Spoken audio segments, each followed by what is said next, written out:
Hello there, one and all, and thank you very much for tuning in to episode 485 of Love at First Scent with me, Persolaise, live on YouTube. As always, first comment goes to Sharon, who says, hello, Fragrant friends. Hi, Sharon.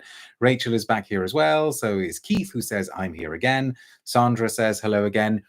Very, very quickly, for the benefit of those of you watching live or tuning in live, this is the second of 4 planned videos for today. We're going to be doing this Penhaligons. We'll come back with another single perfume review, and then for the final and a fourth video of the day, we'll talk about a few vintagey finds. Okay, so let's get straight into it. This is brand new from Penhaligons. It is called the Dandy.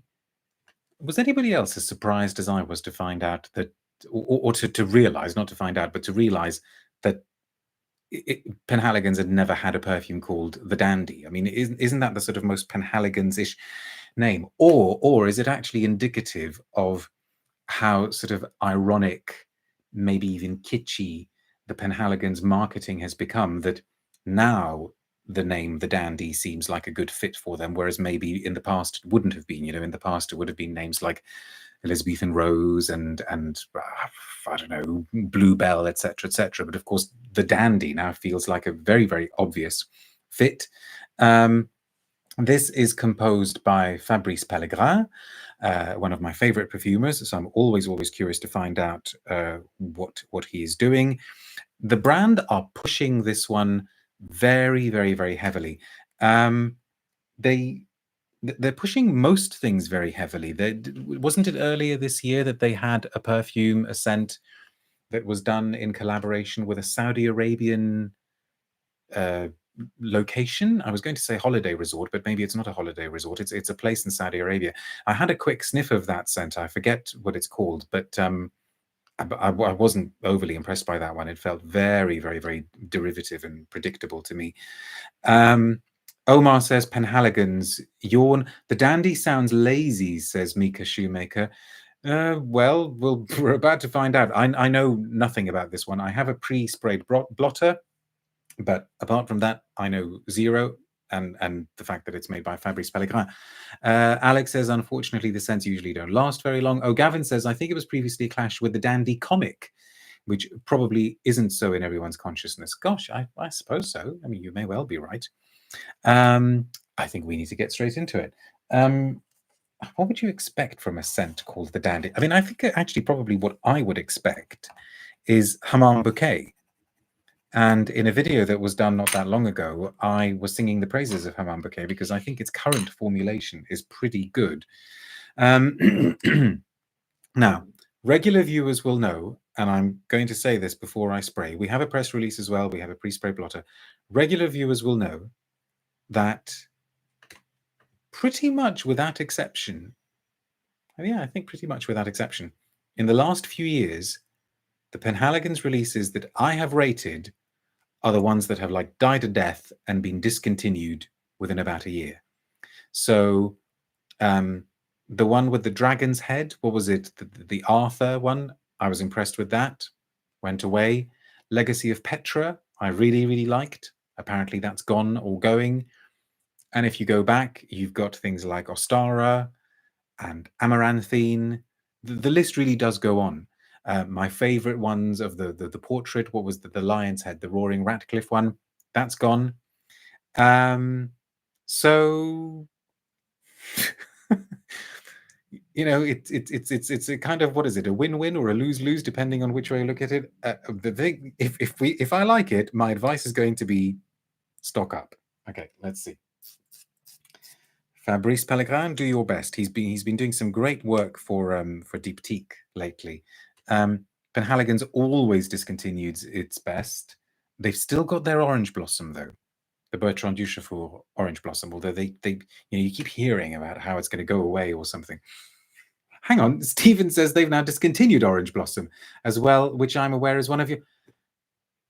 The last time I specifically asked about orange blossom, and they said that was not going away anywhere. We'll have to find out. Ryan says Gatsby-esque aesthetic on that bottle. Well, yes, a la Baz Luhrmann. Anyway, let's smell.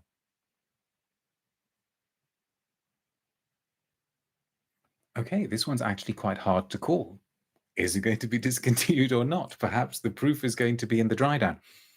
It's quite sour.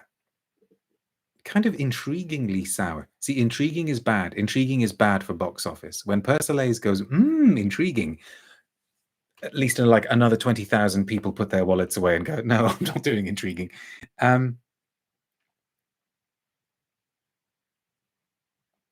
It's kind of sour, woody, herbal woody, and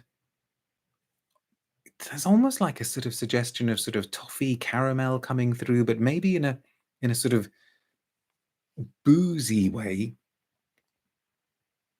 It is interesting. It is interesting. I have a feeling they're not going to sell more than 5 bottles, and it's going to be discontinued by next Tuesday.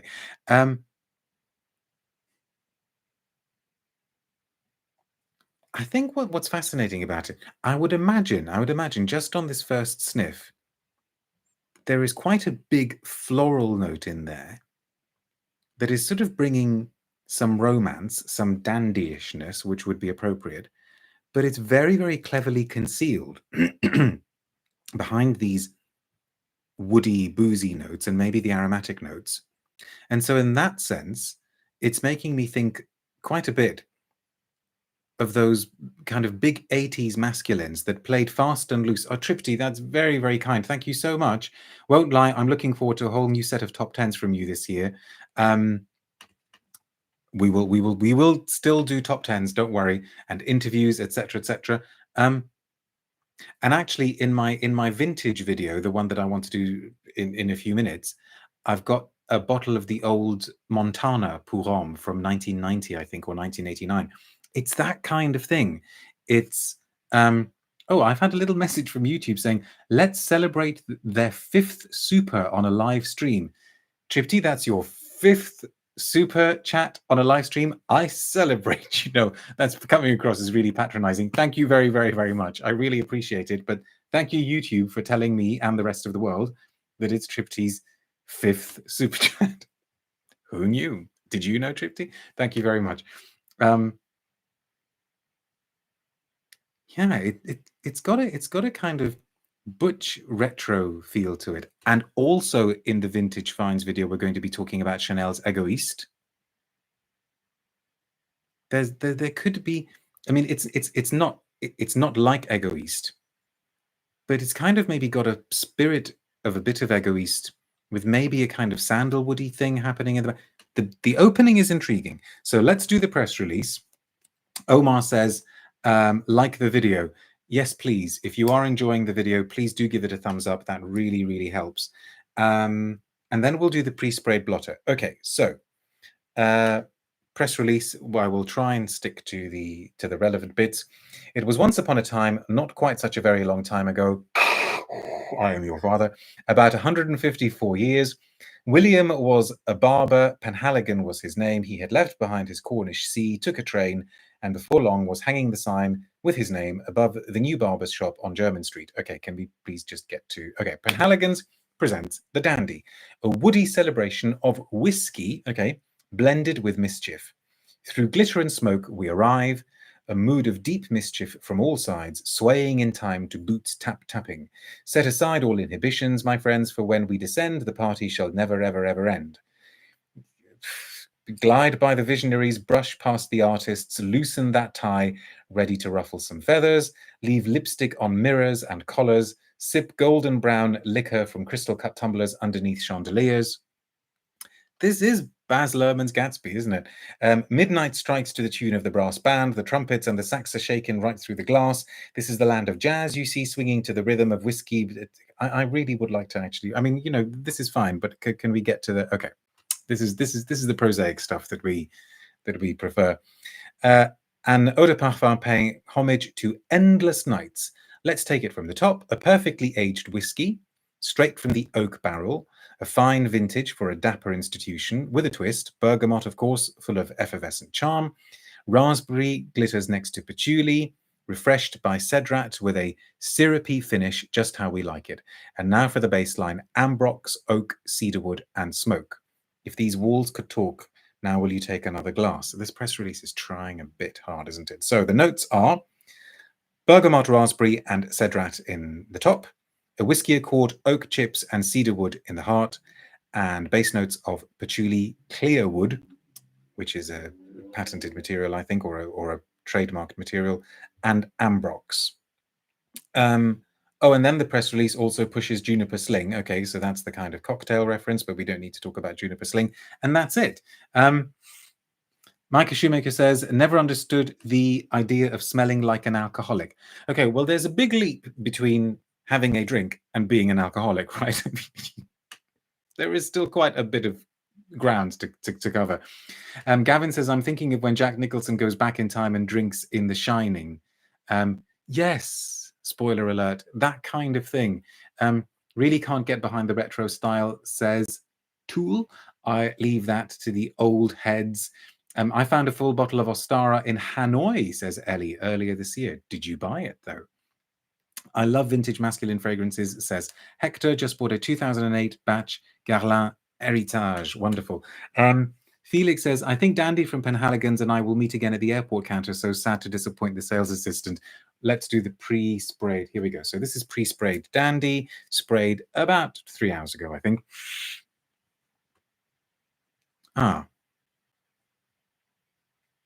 Okay, perhaps not as interesting as the start. It's more kind of simplistically cedary. It isn't full of, nostril scraping ambery woods, even though it says that it's got ambrox in it. It's a kind of, it's an attractive, but perhaps none too fascinating dry down of I would say patchouli and cedarwood. It's fine, but the opening is definitely more interesting. Having said that, I'm definitely going to give this a skin outing. So when the time comes that I mention these videos or I post these videos on the blog on persolaise.com, if there is anything more to say about this, or anything more interesting to say about it, then I will definitely mention it. But yeah, it's a bit more pedestrian. Whereas the dry downs of those 80s scents that I'm thinking of, like Troisième Homme de Caron, like Derby from Guerlain. Was that 80s or 90s? But it's that kind of thing. If it wasn't an 80s scent, it should have been an 80s scent. Like the Montana, like Egoist, they had really, really tremendous dry downs, didn't they? And they took you on a very, very, very interesting journey with them.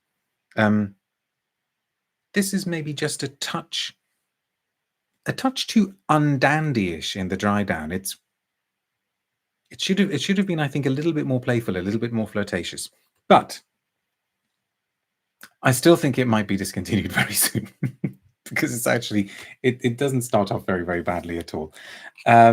Okay, thank you very much for watching this. We will be back in a few minutes with another single perfume review, and then the fourth one will be these vintages. I may as well tell you what they are. I've got 3 lined up for you. I've got the Montana Pour Homme, I've got a vintage Egoist that I found, and also a vintage Chanel number 19 EDP.